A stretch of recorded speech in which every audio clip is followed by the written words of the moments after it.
After you have decided which classes you want to take next year, it's time to enter your courses online.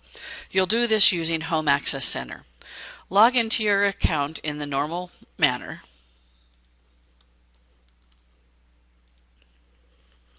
Then, from your daily summary screen, select the link to Course Requests from the task list at the left. You're presented with the summary page for course requests. Right now there are no courses listed because we haven't made any selections. We'll start with entering our career pathway. Career pathways are associated with career and technical education, so I will click on the edit icon next to CTE.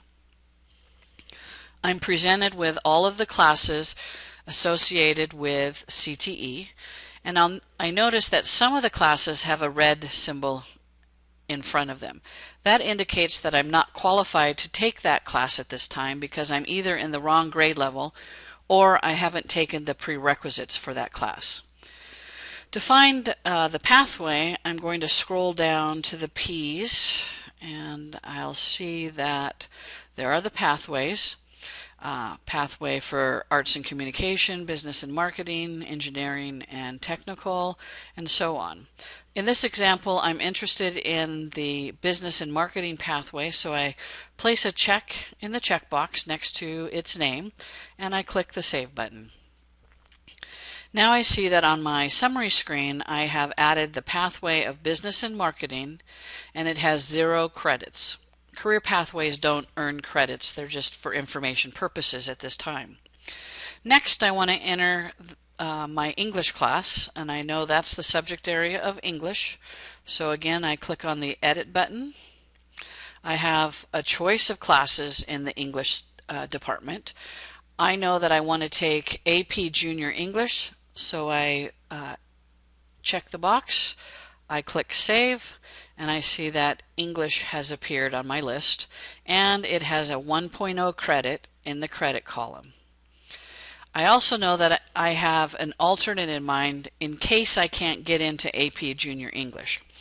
To enter an alternate for English, I click on the English Edit button and I know that I want to take Junior English in the event I can't get into AP Junior English. So this time I start the same way. I place a check in the box, but this time I go over to the drop down menu, make course an alternate, and I choose alternate to this course because I want it to be an alternate to AP Junior English.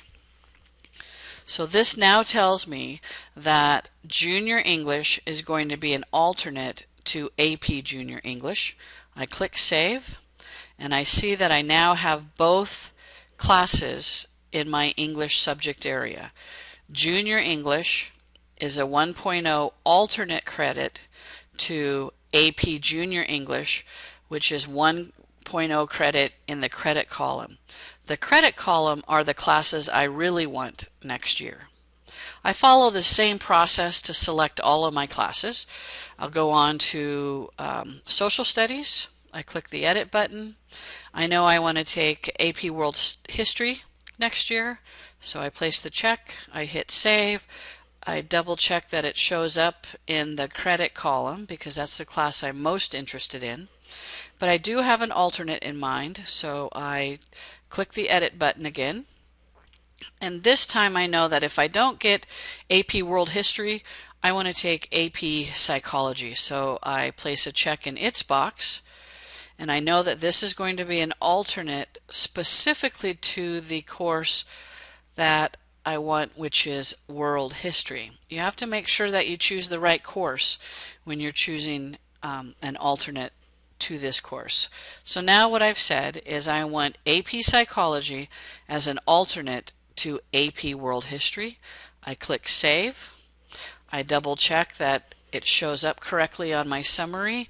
I have AP World History 1.0 in the credit column, and I have AP Psychology 1.0 shows up in the alternate column, so I know it's an alternate to AP World History.